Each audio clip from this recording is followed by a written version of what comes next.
आधुनिक भारत के महत्वपूर्ण डेट में आपका स्वागत है। साथियों, 7 अगस्त 1905 को बंगाल विभाजन की घोषणा किया जाता है, जो फाइनली 16 अक्टूबर 1905 को बंगाल विभाजन कर दिया जाता है। और बंगाल विभाजन के बाद 1907 में सूरत अधिवेशन होता है, जिसका अध्यक्षता रास बिहारी घोष के द्वारा किया जाता है, जिसमें जो है कांग्रेस में प्रथम बार विभाजन होता है और गर्म दल और नरम दल दो भागों में बट जाता है। 1909 में मार्ले मिंटो सुधार 1909 में आता है। 1909 में सांप्रदायिक पंचायत की घोषणा किया जाता है। 9 जनवरी 1915 को गांधी इज बैक, महात्मा गांधी दक्षिण अफ्रीका से भारत आते हैं 9 जनवरी 1915 को, इसलिए 9 जनवरी को प्रवासी भारतीय दिवस मनाया जाता है। 9 जनवरी को प्रवासी भारतीय दिवस मनाया जाता है और यह दिवस जो है 2003 से मनाया जाना प्रारंभ किया गया। 1916 में लखनऊ अधिवेशन होती है। 1916 में लखनऊ अधिवेशन की अध्यक्षता अंबिका चरण मजूमदार के द्वारा किया जाता है 1916 में, ठीक है। उसके बाद 1917 में कलकत्ता अधिवेशन होती है और कलकत्ता अधिवेशन की जो अध्यक्षता किया जाता है वो किया जाता है एनी बेसेंट के द्वारा। कांग्रेस की प्रथम महिला अध्यक्ष कौन हो जाएगा?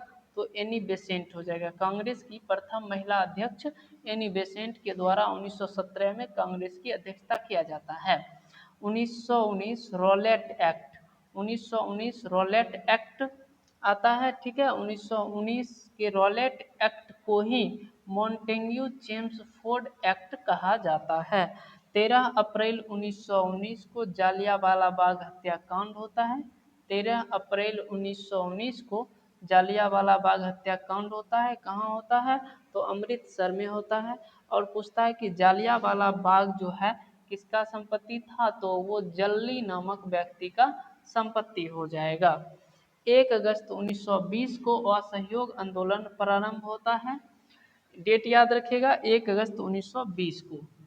5 फरवरी 1922 को चौरा चौरी कांड होता है। 5 फरवरी 1922 को चौरा चौरी कांड होता है। 5 फरवरी 1922 को चौरा चौरी कांड के एक सप्ताह बाद 12 फरवरी 1922 को असहयोग आंदोलन को समाप्त कर दिया जाता है। 1923 में स्वराज पार्टी का गठन होता है, जिसका जो है गठन किसके द्वारा होता है? तो आप सबको पता होगा, चित्तरंजन दास और मोतीलाल नेहरू के द्वारा 1923 में स्वराज पार्टी का गठन किया जाता है। 1924 में गांधी जी एकमात्र बार कांग्रेस के अधिवेशन की अध्यक्षता करते हैं। और कहाँ करते हैं? तो बेलगांव अधिवेशन में कांग्रेस की अध्यक्षता महात्मा गांधी के द्वारा किया जाता है।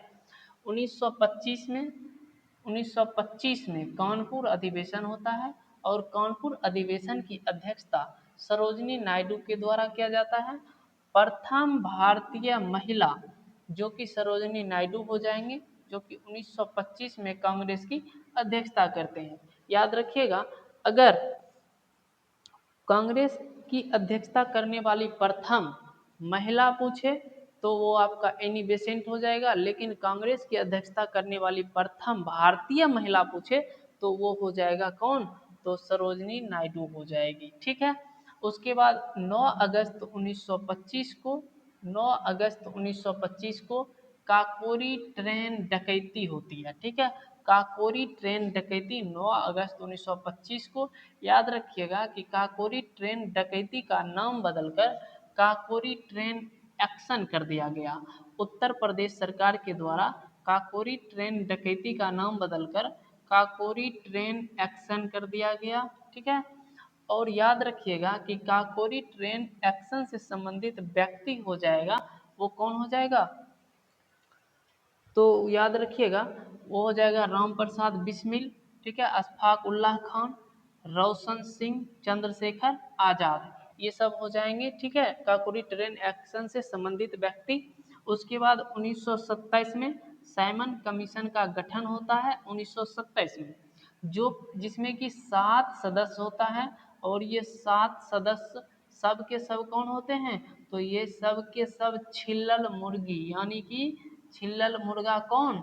तो व्हाइट मैन कमीशन कहा जाता है, क्योंकि इसमें सब के सब अंग्रेज होते हैं। ठीक है, उसके बाद याद रखिएगा कि साइमन कमीशन जो भारत आया था वो 3 फरवरी 1928 को भारत आया था। 3 फरवरी 1928 को साइमन कमीशन भारत आया था। उसके बाद 1928 में नेहरू रिपोर्ट आता है। 1928 में नेहरू रिपोर्ट आता है।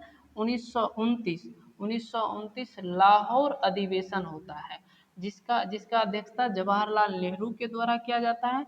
और याद रखिएगा 26 जनवरी 1930 को पूर्ण स्वराज दिवस मनाया जाता है। ठीक है, पूर्ण स्वराज दिवस कब मनाया गया? तो 26 जनवरी 1930 को पूर्ण स्वराज दिवस मनाया गया।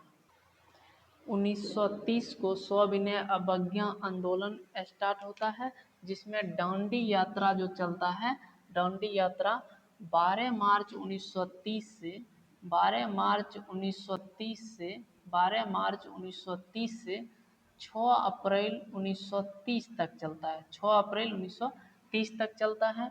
ठीक है, उसके बाद याद रखिएगा 5 मार्च 1931 को गांधी इरविन समझौता होता है। तो गांधी इरविन समझौता की डेट है 5 मार्च 1931। 5 मार्च 1931। 23 मार्च 1931 को भगत सिंह, राजगुरु और सुखदेव को फांसी दिया जाता है। 1932 पूना पैक्ट, पूना पैक्ट 1932 को होता है महात्मा गांधी और BR अम्बेडकर के बीच। याद रखिएगा कांग्रेस जो दूसरा गोलमेल सम्मेलन में भाग लिए थे कांग्रेस की तरफ से महात्मा गांधी, वो 1931 में भाग लिए थे। ठीक है, 1940 में अगस्त प्रस्ताव आता है। ठीक है, 9 अगस्त 1942 को भारत छोड़ो आंदोलन स्टार्ट होता है। और भारत छोड़ो आंदोलन में ही महात्मा गांधी करो या मरो का नारा देते हैं। ठीक है, करो या मरो का नारा महात्मा गांधी के द्वारा दिया जाता है 9 अगस्त 1942 को भारत छोड़ो आंदोलन में ही। मार्च 1946 को कैबिनेट मिशन आता है। और कैबिनेट मिशन में जो है पैथिक लॉरेंस, AB अलेक्जेंडर और स्टोफर्ड क्रिप्स के द्वारा कैबिनेट मिशन जो आता है उसमें जो अध्यक्षता करता है, अध्यक्ष की भूमिका निभाने वाला पैथिक लॉरेंस होते हैं। पैथिक लॉरेंस होते हैं। 9 दिसंबर 1946 को संविधान सभा की पहली बैठक होती है। 9 दिसंबर 1946 को, जिसमें सच्चिदानंद सिन्हा को अस्थायी अध्यक्ष चुना गया। सच्चिदानंद सिन्हा को। ठीक है, तो 9 अगस्त 1946 को संविधान सभा की पहली बैठक होती है, जिसमें सच्चिदानंद सिन्हा को अस्थायी अध्यक्ष के रूप में चुना गया। उसके बाद फिर 11 दिसंबर 1946 को अस्थायी अध्यक्ष के तौर पर संविधान सभा के द्वारा अस्थायी अध्यक्ष के रूप में डॉक्टर राजेंद्र प्रसाद को चुना गया। उसके बाद 13 दिसंबर 1946 को जवाहरलाल नेहरू के